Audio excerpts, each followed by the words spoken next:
Bonjour tout le monde et bienvenue dans ce module spécifique consacré à la présentation du site Imodata et de la base DVF. Alors voilà comment ça va se présenter. Lorsque vous allez taper du coup Imodata dans Google, vous allez arriver sur ce résultat de recherche. Et ce qui va nous intéresser, donc c'est bien ce site www.imo-data.fr et la partie plus particulière dédiée à la DVF. Donc je vous invite à cliquer sur cette partie. Une fois sur la page, vous allez arriver donc sur une petite présentation, je dirais, donc des demandes de valeur foncière. Vous allez pouvoir voir un petit peu sur quels critères ça se base, avoir quelques infos par rapport aux mises à jour, etc. Donc je vous laisse découvrir ça par vous-même. Et sans plus attendre, je vous propose de voir ensemble les avantages que vont pouvoir avoir pour vous les différentes parties du site Imodata et de cette fameuse base DVF. Alors pour cela, rien de plus simple. Une fois que vous êtes connecté ici en haut à droite, il vous suffit d'aller donc sur ces petits points et 3 modules vont apparaître. Le premier, donc l'explorateur de vente. Le deuxième, l'analyse de biens et enfin le module d'estimation. Alors pour suivre un ordre logique, je vous propose tout d'abord de nous attarder sur l'explorateur de vente. C'est parti. Petite pause dans cette vidéo pour vous annoncer que Mapinformation est partenaire de l'enseigne Imodata. De ce fait, vous allez pouvoir profiter pour la première fois en exclusivité de 3 mois gratuits sans engagement pour découvrir toutes les fonctionnalités de ce site. Pour ce faire, rien de plus simple. Rendez-vous sur le site www.imo-data.fr, rubrique abonnement et sélectionnez l'offre business. Lors du paiement, vous n'aurez qu'à insérer le code promotionnel MAPIM-formation pour profiter de ces 3 mois gratuits. Dans tous les cas, je vous laisse toutes ces infos en description en bas de la vidéo. Alors voilà comment se présente l'explorateur de vente. Il s'agit tout simplement d'une carte, donc la carte de France, une carte interactive que vous pouvez bouger, zoomer, dézoomer, etc. avec votre souris sans problème. Elle va vous permettre d'avoir un visu sur les différentes transactions qui ont été réalisées, donc qui sont symbolisées par ces fameux points bleu-violet. Donc vous voyez, lorsque vous passez votre souris dessus, vous voyez un peu tous les détails de ces transactions. Vous avez également un résumé de ces transactions sur le tableau ici à droite, qui vous permet, vous voyez, lorsque vous passez, de également géolocaliser le bien en question directement sur la map. Vous allez pouvoir récupérer donc différentes informations, comme par exemple, pour le premier bien, vous avez l'adresse, donc aussi rue d'Italie à Artigues près de Bordeaux. Donc il s'agit d'une maison de 3 pièces, 104 mètres carrés habitables, et un terrain de 808 mètres carrés. Vous voyez que ce bien, par exemple, a été vendu le 7 décembre 2021 au prix de 397 000 € pour un prix au mètre carré de 3 817 €, tout simplement. L'avantage, entre guillemets, ça va être de pouvoir récupérer énormément d'infos qui vont vous être utiles dans votre recherche, alors que ce soit aussi bien pour des estimations que, je dirais, pour perfectionner votre zone de chalandise.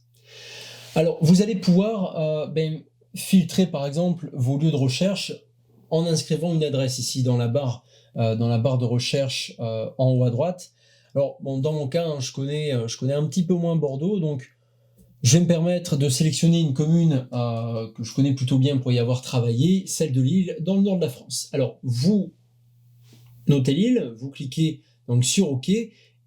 Et voilà, vous arrivez donc sur la carte de la métropole lilloise avec les transactions qui bien entendu sont mises à jour, le tableau avec, et vous récupérez certaines informations ici en haut à droite qu'on n'avait pas tout à l'heure parce que là on s'est un petit peu plus recentré sur la carte.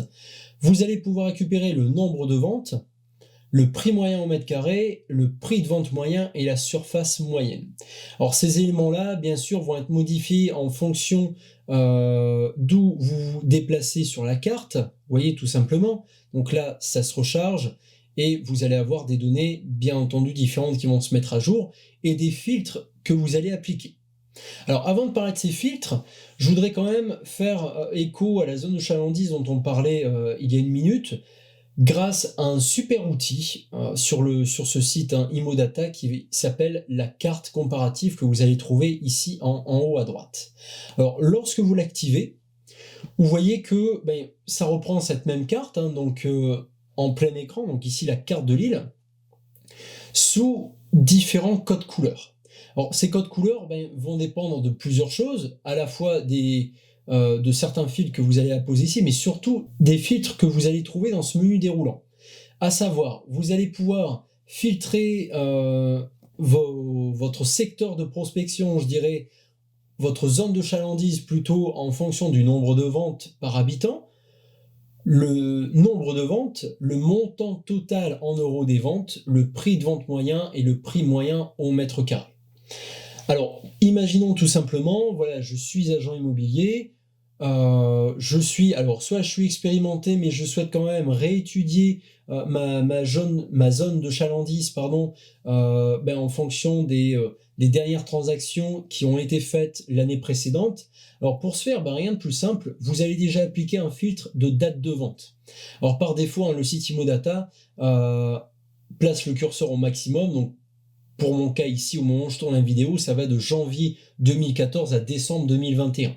Alors imaginons que je souhaite tout simplement avoir les données sur un an, donc de décembre 2020 à décembre 2021. Je déplace le curseur, je clique sur appliquer.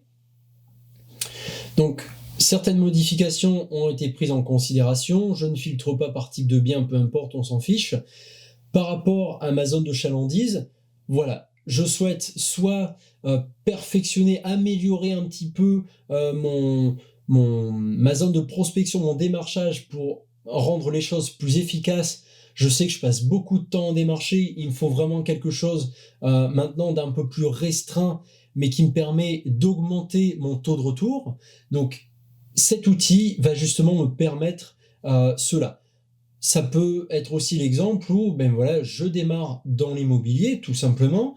On me dit que ma zone de chalandise va de Vinodasque ici qui se trouve à droite à Séquedin par exemple, allant de la Madeleine jusque Ronchin, peu importe. Imaginons que ce soit vraiment toute cette carte.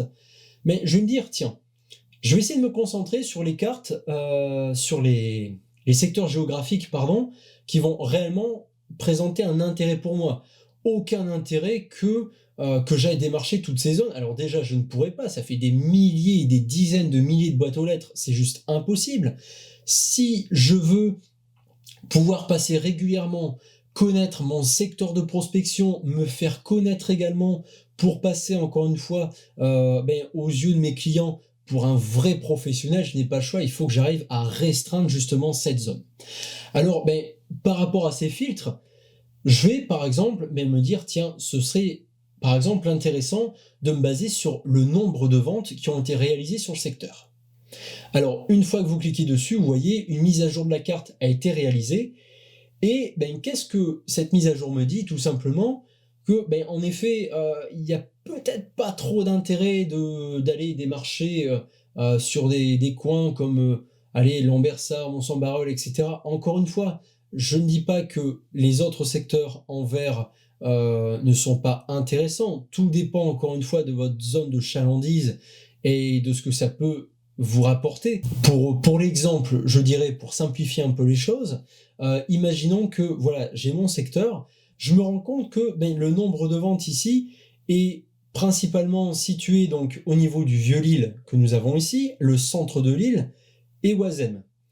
Qu'est-ce qui va se passer? Je sais que du coup, si je veux pouvoir être efficace et avoir un taux de retour, comme je disais, assez important, en tout cas c'est ce que j'essaye de faire, c'est travailler efficacement. Le but c'est de passer le moins de temps possible, en schématisant un peu, passer le moins de temps possible en prospection pour un maximum de retour derrière. Donc qu'est-ce que je vais faire? Déjà un Vieux-Lille, Lille Centre et Oisem, c'est déjà un beau petit secteur de prospection. Si j'arrive à faire ça tous les mois, déjà je suis content. Donc qu'est-ce qui va se passer? C'est que je vais me dire, bon, allez, au lieu de partir sur des secteurs comme Vauban, Monterre, etc., autour de l'hôpital privé, la Louvière, bon, je vais plutôt me concentrer sur le Vieux-Lille, Avec ici, quand vous passez votre souris, vous voyez avec un nombre de ventes pour cette période de décembre 2020 à décembre 2021, un peu plus de 700. Donc on récupère les mêmes données. Vous voyez, vous filtrez, vous appliquez des filtres pour avoir ces jeux de couleurs, je dirais. Mais dans tous les cas, lorsque vous passez votre souris sur le secteur, vous récupérez bien toutes les infos.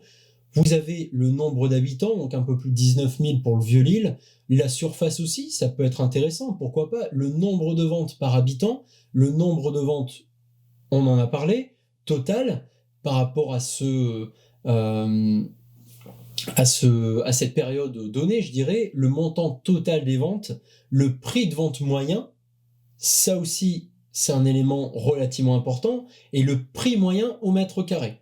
Idem si je glisse sur le Vieux-Lille. Alors on voit ici par exemple qu'au niveau du Vieux-Lille, on est à 4 750 € du mètre carré. Si je glisse sur l'île Centre, vous voyez que on est à peu près à 1200 ventes pour un prix moyen de 4100 € du mètre carré. Et si je descends sur Oisem, on est à peu près à 1100 ventes pour un prix moyen au mètre carré de 3000 à 3375 €, tout simplement.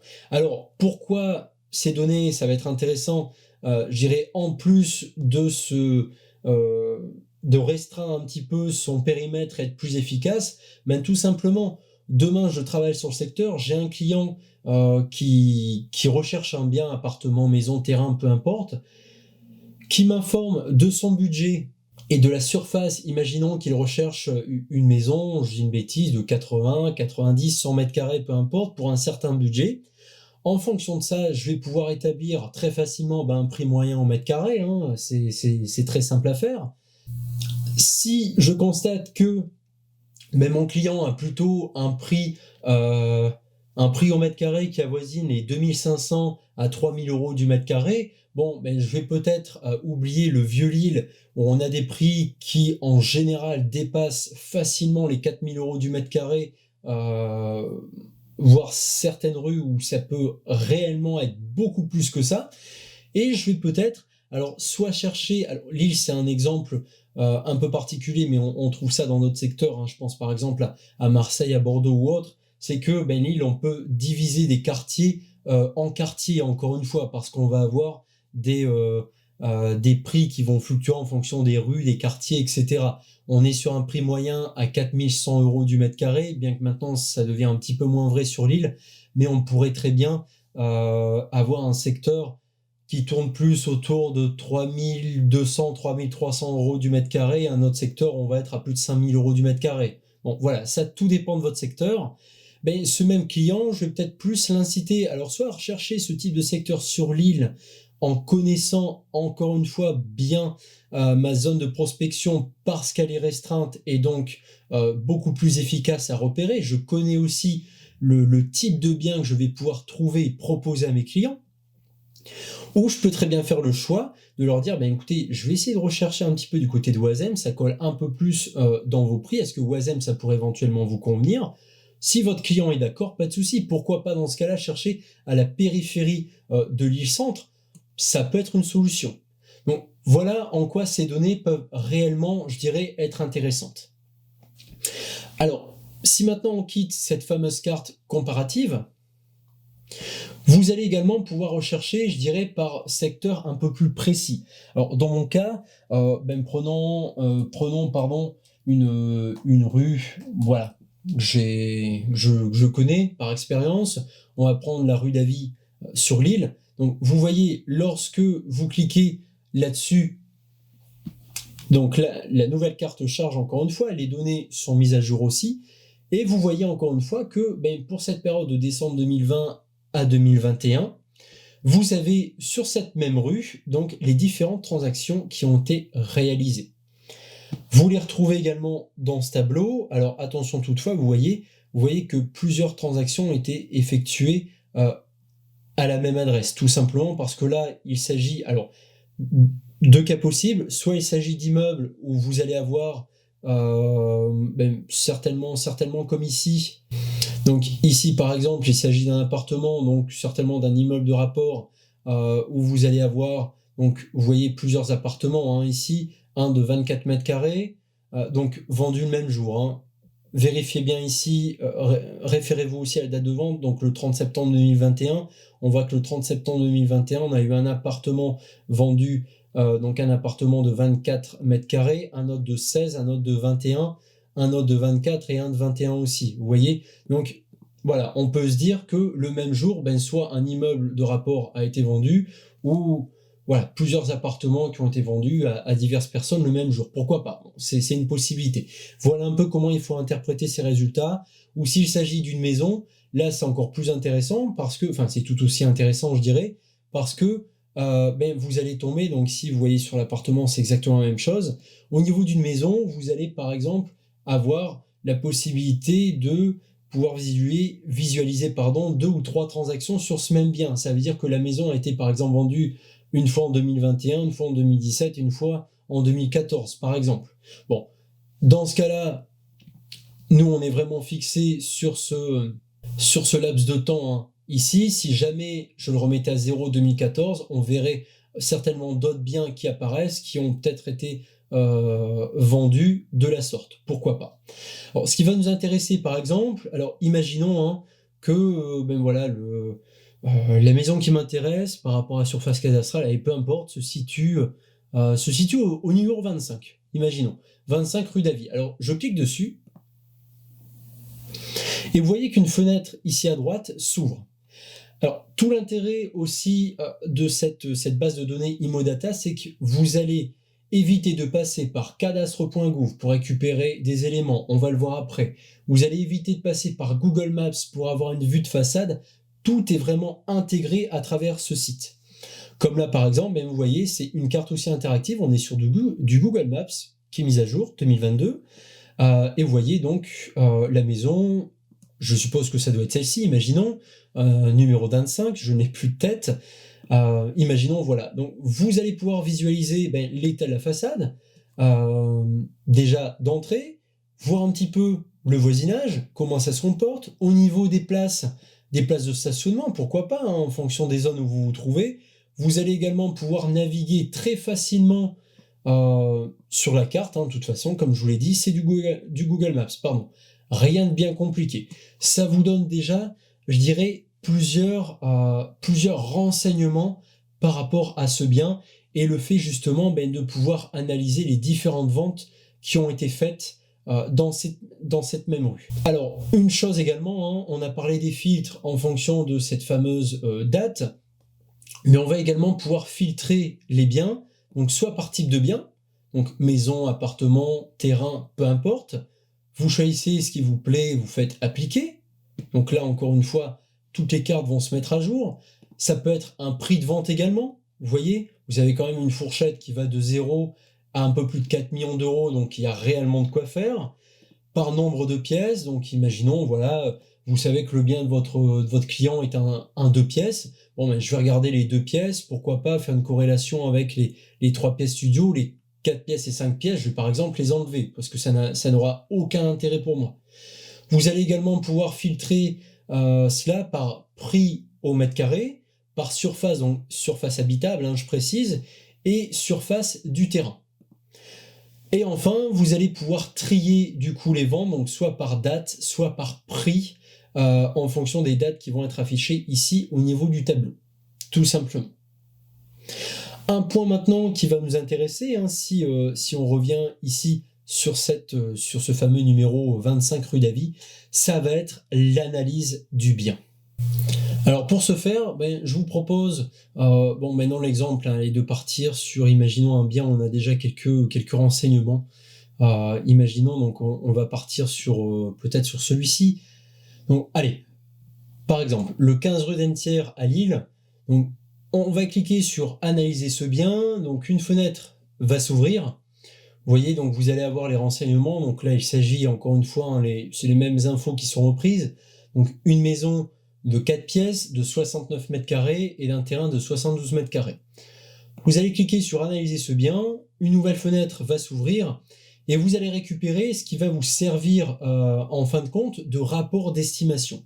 Alors pourquoi de rapport d'estimation? Parce que tous les éléments qui vont être présents sur cette page, vous allez pouvoir les configurer comme vous le souhaitez et pouvoir télécharger à la fin le rapport d'estimation directement ici en haut à droite.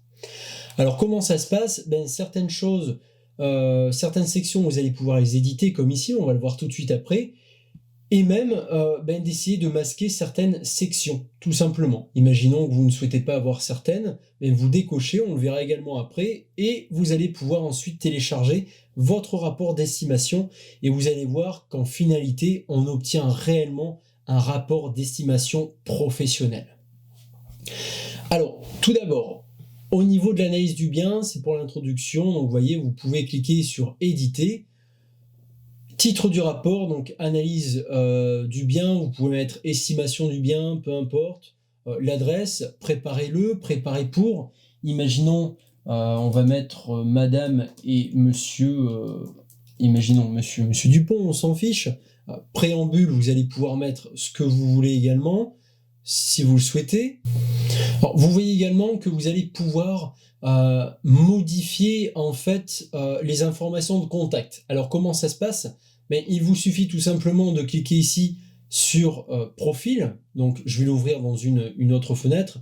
Donc vous voyez ici, vous allez pouvoir modifier donc les informations personnelles. Donc imaginons, dans mon cas, je vais mettre mes informations. Ça. Voilà, tout simplement. Dans paramètres, vous allez également pouvoir intégrer le nom de votre entreprise, choisir la couleur. Alors vous pouvez le faire correspondre à un code couleur. Bon, pour dire de gagner un petit peu de temps, pour ma part, je ne vais pas forcément m'embêter avec ça. Vous allez pouvoir choisir un logo d'en-tête. Donc par exemple, dans notre cas, j'ai choisi le logo de Mapim Formation. Et le titre par défaut, vous voyez, vous pouvez également le faire par ici. Donc vous faites sauvegarder. Donc les paramètres ont été sauvegardés. Hop, donc ici vous faites sauvegarder. Donc voilà, j'ai rechargé la page tout simplement. Vous allez également pouvoir éditer donc les caractéristiques du bien. Alors tout simplement, vous faites éditer. Alors, vous allez par exemple pouvoir mettre le nombre de chambres. Alors imaginons, voilà, 2 chambres, une salle de bain, donc c'est les informations que vous aurez recueillies de vos clients, bien sûr, de votre client. Donc étage, imaginons qu'il n'y en a pas, les expositions sud, année de construction 1950, pourquoi pas, le chauffage, les DPE, par exemple. Vous allez également pouvoir afficher des extras, donc par exemple la maison comporte un garage, un parking, il n'y a pas de vis-à-vis, il y a une cave, il y a une terrasse, il y a une cheminée, il y a la fibre par exemple, c'est dans un endroit calme, peu importe, et également intégrer une description du bien que vous allez taper manuellement, c'est du Word tout simplement. Vous faites sauvegarder, et là vous avez rempli les caractéristiques du bien. Alors ensuite vous allez avoir les éléments du cadastre. Donc pas besoin de repasser par cadastre.gouv, vous avez les préfixes, sections et numéros, pas de souci. Le nom de bâtiment, donc un seul, la surface de la parcelle, même le coefficient d'emprise au sol qui est ici de 62,5%. Vous allez pouvoir consulter également l'historique des ventes. Alors on nous indique ici qu'une vente a été identifiée à cette adresse depuis 2014, donc au prix, donc le 7 octobre 2021 au prix de 120 000 €. Une maison 4 pièces, 69 mètres carrés, 72 mètres carrés de terrain. Vous allez également avoir une section bien comparable associée à une carte. Or vous voyez, nous sommes ici sur le point vert et vous voyez que les biens comparables ont été trouvés ici. Donc vous avez le numéro 3 qui est un petit peu excentré et les autres sont vraiment à proximité. Alors, qu'est-ce qui se passe? Donc ça, vous allez également pouvoir l'éditer ensuite. On le verra juste après avoir vu la partie ici, estimation, vous allez comprendre pourquoi. Les biens comparables en vente, alors il s'agit des biens comparables à la vente actuellement sur les principaux sites d'annonces. Là ici on voit Se Loger, ça peut être autre chose. La distribution des ventes. Donc on nous indique ici que 29 ventes ont été identifiées pour des maisons de 4 pièces dans un rayon de 1 km autour du bien à partir de janvier 2021. on va voir plusieurs graphiques. Donc le premier concernant la distribution par prix. Donc on voit ici au mètre carré, pardon, donc on voit ici qu'on a une valeur médiane, donc à peu près de 3000 € du mètre carré. Et on voit que justement dans ce quartier, on avoisine en général entre 2005 et 3500 € du mètre carré. Une distribution par prix de vente. Donc on voit également que dans ce quartier en général, on est entre 300 et 400 000 € à peu près, pour 24% des cas, et une valeur médiane du coup à 280 000 €. Bien entendu, parce que là on a 24% et on a 21% et 14% dans cette tranche-ci. Distribution par surface, donc valeur médiane du coup 80 mètres carrés, pardon. Et on voit ici qu'on est entre 70 et 80 mètres carrés. Alors, par rapport à notre bien, ici, on était sur une surface, vous voyez, de 69 mètres carrés. Donc, on colle à peu près à cette valeur, à cette partie, en fait, à cette tranche entre 70 et 80 mètres carrés. Bon, on est plus dans cette partie, mais vous voyez que ça fait quand même partie de la distribution, je veux dire, principale en fonction de ces surfaces dans le secteur. Vous allez également avoir des informations concernant la localisation et le quartier. Donc, à savoir, voilà, ici on est au quartier Montebello, on a une population d'un peu plus de 2200 habitants, on a quasiment 1500 logements, on a la superficie également du quartier et le nombre de ménages. On va également avoir des informations sur le service de proximité, donc sous forme de scoring, tout simplement, donc c'est sur 100. Donc ici on voit qu'on a la note de 90 sur 100, donc ça se base sur les commerces à proximité, les établissements de santé, d'enseignement, les services aux particuliers, la restauration, les sports, loisirs et culture. On va également avoir des informations concernant la situation socio-économique du secteur. Donc, ces situations, vous voyez, donc on va avoir la topologie des ménages, la catégorie socio-professionnelle, l'âge de la population. Donc, toutes ces parties sont découpées en quartiers, communes et départements. Donc ici, le quartier, la commune et le département. On voit que dans ce quartier, en général, on a une majorité de personnes seules. Au niveau de la catégorie socio-professionnelle, on va avoir une majorité de personnes classées en sans emploi. Alors, ce ne sont pas des personnes au chômage, je précise.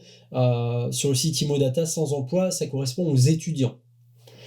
Et au niveau de l'âge de la population, on voit que voilà, la plus haute tranche correspond aux 18-24 ans. Voilà, même un petit peu les 25-39, mais surtout les 18-24. Ce qui est tout à fait cohérent. On a des personnes seules, étudiantes, dans la catégorie d'âge 18-24 ans, ce qui est tout à fait logique. Alors, encore une fois, vous voyez, vous allez pouvoir vous servir de ces éléments-là pour les présenter à vos clients, à votre client, en disant « Bon, mais voilà ce qui se passe aujourd'hui, vous souhaitez mettre en vente ou mettre en location, imaginons, votre client se dit, voilà, je ne sais pas si je dois mettre en vente ou mettre en location mon bien, je souhaiterais une estimation de valeur, et puis justement avoir un petit peu votre ressenti là-dessus. Pas de souci, vous pouvez déjà lui proposer, lui présenter ce cas-là en disant que on a quand même une majorité d'étudiants qui recherchent des logements. Donc, qui dit étudiant, ne dit pas forcément les moyens, on va dire, d'acheter. Donc déjà, ça peut avoir une incidence sur le fait de s'orienter un peu plus sur la location. Pourquoi pas? Tout dépend des besoins de votre client. Ensuite, on va avoir une analyse du marché immobilier sur le type de logement. Donc, on voit ici que dans le quartier, on a majoritairement des appartements pour 74% et 26% de maisons. Donc là, déjà, on a un phénomène, je dirais, un petit peu de rareté, parce que là, il s'agit d'une maison. On n'en a pas beaucoup. Pourquoi pas? Au niveau catégorie des logements, on voit qu'on est principalement dans le quartier, sur la commune et dans le département, on est principalement à 84% sur la résidence principale. En termes de type d'occupation, on est à 72% dans le quartier sur des locataires. Donc vous voyez, pourquoi pas orienter avec ces données une nouvelle fois, preuve à l'appui, et c'est ça qui est intéressant pour vos clients, preuve à l'appui de leur dire, écoutez, on a principalement des étudiants entre 18 et 24 ans, des personnes seules pour la plupart, ou en concubinage ou autre, enfin voilà, et qui sont principalement, qui recherchent principalement la location. Donc déjà ça peut vous aider, on va dire, à orienter vos clients dans le bon sens. Surface de la résidence principale, on a une majorité ici, donc moins de 30 mètres carrés. Vous voyez, après ça passe ici entre 80, au niveau du département, au niveau du quartier, au niveau du département et de la commune, on est quand même sur des surfaces entre 40 et 100 mètres carrés, mais au niveau du quartier, on est, allez, on va dire compris entre 0 et 60 mètres carrés, on va dire.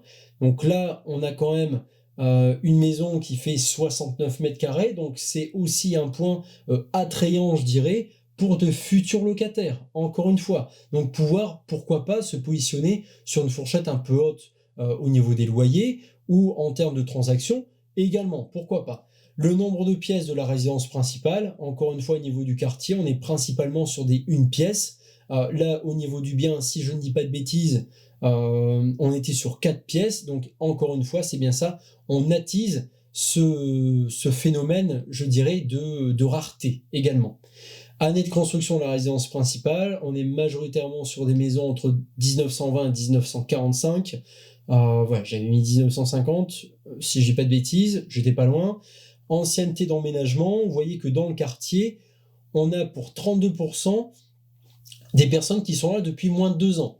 Alors, ça donne des informations à votre client, mais à vous aussi. Ça veut dire que ce quartier-là, on a quand même pas mal de turnover. Donc ça peut réellement être intéressant également pour vous de ne pas lâcher ce quartier en termes de prospection. On a également, voilà, un graphique sur l'évolution du prix au mètre carré des maisons. Et on voit ici que du coup, le quartier, par rapport à Lille, se situe au niveau des prix pratiqués au mètre carré, se situe quand même au-dessus de la moyenne à Lille. Donc on est quand même sur un secteur, on va pas dire huppé, mais voilà. Et enfin, on va avoir la partie estimation. Et là, donc, la base de données ImmoData nous donne une estimation à 208 000 € net vendeur, soit à peu près 3 000 € du mètre carré. Alors vous voyez que vous pouvez également éditer cette partie. Donc toujours pareil, vous cliquez sur éditer. Imaginons que vous n'êtes pas d'accord avec les 208 000, vous dites non, pour moi c'est 205 000. Je dis une bêtise, on s'en fiche. Vous pouvez le changer. Vous avez la fourchette basse à 183, la fourchette haute à 233. Vous pouvez bien évidemment modifier donc ces valeurs. Vous pouvez modifier les 183 000 et les 233 000. Vous avez une petite phrase, cette estimation s'appuie sur les biens comparables vendus à proximité. Vous pouvez bien entendu le changer. Vous pouvez choisir d'afficher l'estimation, donc soit sous forme de fourchette ou de prix unique, ou de raisonner soit en net vendeur, comme c'est affiché ici, ou en incluant vos honoraires. Peu importe. Vous faites sauvegarder. Et une fois que c'est bon, vous vous dites, voilà, j'ai mon estimation 205 000 par rapport à cette base de données. Et là, je vais remonter où j'étais tout à l'heure. C'est-à-dire sur les biens comparables. Et là, je vais me dire, bon, il y a peut-être des biens, là on voit qu'il y a beaucoup de biens neufs, malheureusement, comparables sur le quartier. Et là, je vais me dire, bon, il y a des choses qui ne sont pas forcément top. Je suis sur un bien de 70 mètres carrés, on a quand même des biens qui sont relativement chers. Alors là, on est, imaginons, sur un bien neuf construit, on pourrait le garder, pourquoi pas, sur une maison de 76 mètres carrés, ça, de toute façon c'est l'immobilier neuf, ça doit être du 3D, on est sur 293 000 €, pourquoi pas faire une comparaison là-dessus. Celle-ci, vous allez vous dire, bon, cet exemple-là ne m'intéresse pas, on est hors budget, vous supprimez. Celui-là, idem, 210 000 € pour 84 mètres carrés, 4 chambres, il y a du terrain, pourquoi pas? Vous pouvez la garder. Bon, encore, ce sont des photos, je vous dis, d'immobilier neuf, etc. Bon, c'est pas forcément ce qu'il y a de plus parlant, tout dépend de votre secteur. Celle-ci, Et la dernière, ça va pas forcément m'intéresser parce qu'on est à 300 000 € et à 330, aucun intérêt de montrer ça au client. Je veux dire, allez, je garde ces deux biens-là uniquement. Vous faites sauvegarder, et au niveau des biens comparables, ben, vous ne gardez que ces deux-là tout simplement. Au niveau, encore une fois, des biens comparables vendus, là idem, vous allez vous dire, bon, on va essayer d'avoir quelque chose de cohérent. Et vous voyez ici, 330 000 €, même si le numéro 3 qui est un peu excentré, aucun intérêt. Aucun intérêt de garder ça, donc celui-là je vais supprimer. Imaginons, allez, le 112 000 €, je vais le supprimer parce que c'est pas très cohérent. Qu'est-ce que je peux garder ? Bon, imaginons qu'on garde les autres, peu importe. Je vous dis, ça c'est vraiment de l'analyse et à vous de voir. Là c'est vraiment pour l'exemple. Et du coup, ben, ça resserre un petit peu la carte, c'est un peu plus logique, et vous gardez que les biens qui vous intéressent encore une fois. Une fois que c'est fait, là c'est pareil au niveau de l'historique des ventes, pardon. Bon, on n'a qu'un seul historique. Vous pouvez très bien en avoir 2, 3, 10, 15, peu importe. Et vous pouvez cliquer sur éditer et choisir de les afficher ou non ici. Vous sauvegardez.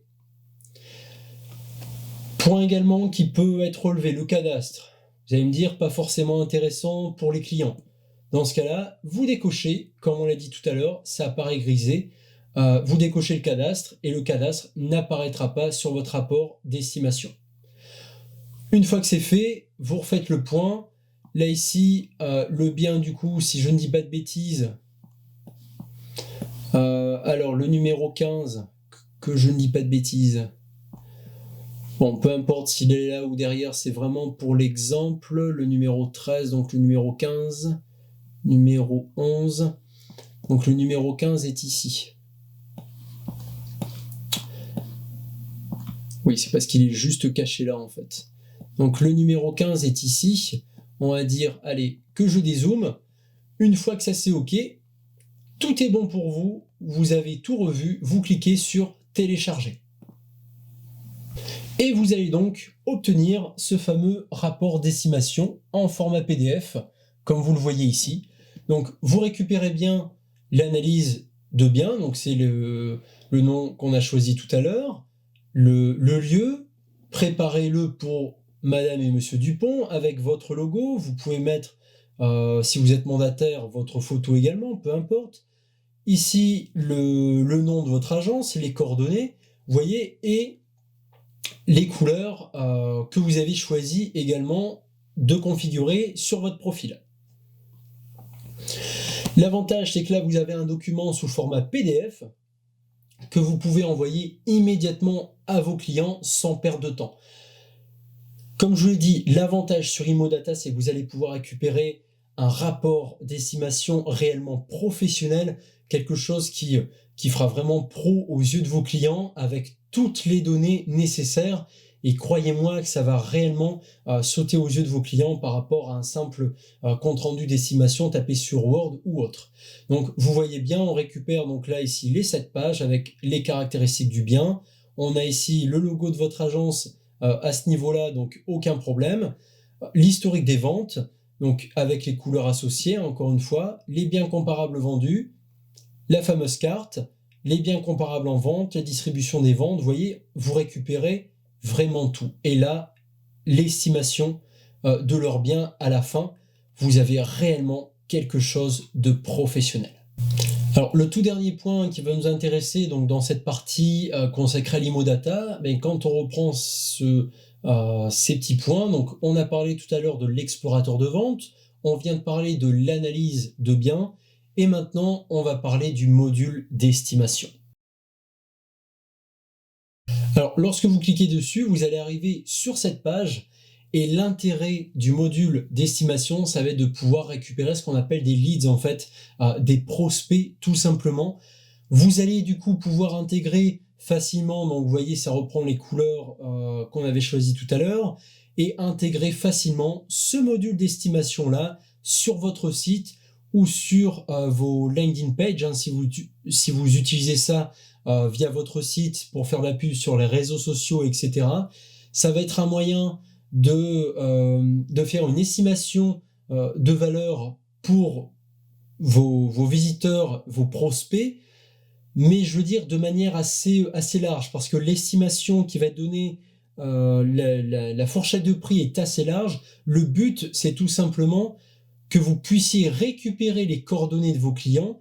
Vous allez être informé en une seconde que l'un de vos visiteurs sur vos réseaux sociaux ou sur votre site internet a réalisé une estimation, et vous allez pouvoir le recontacter directement. De toute façon, on va faire un exemple tout de suite. Alors, comment ça se passe? Vous voyez, vous n'avez qu'à copier le code HTML, donc vous faites copier ici tout simplement, et vous l'intégrez, vous le copiez soit sur votre page, donc votre page principale ou la page dédiée ou votre landing page sur votre site, tout simplement. Si besoin, vous voyez, vous pouvez contacter l'équipe technique qui est extrêmement réactive, donc n'hésitez surtout pas à ce niveau-là. Au niveau SAV, équipe technique, j'avoue que Imodata est vraiment au top, donc aucun souci à ce niveau. Donc voilà à quoi va ressembler le module d'estimation. Une fois que votre client va arriver sur ce module, il devra tout simplement insérer l'adresse de son bien. On va prendre l'adresse du siège de MAPIM. Voilà comment ça se passe. Il va être géolocalisé. Il n'aura qu'à choisir une maison, on va dire les 4 pièces, peu importe. Les surfaces et les infos sont fausses, mais on s'en fiche. C'est juste pour l'exemple. Votre prospect va rentrer ses infos. Il va cliquer sur suivant. Il va rentrer ici ses coordonnées.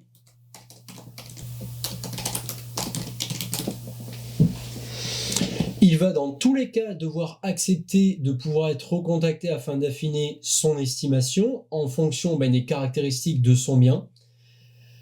Une petite fenêtre ici pour assurer le client, donc, qui indique que 34 ventes comparables ont été identifiées sur la zone Est du coup. Donc l'analyse des services de proximité, score piéton 36 sur 100. Il va cliquer sur voir l'estimation. Et donc voilà, vos clients vont pouvoir visualiser, donc comme je l'avais dit, une fourchette relativement large. Donc on voit ici, bon, même si les infos ne sont pas forcément exactes, mais entre 136 000 et 173 000 euros.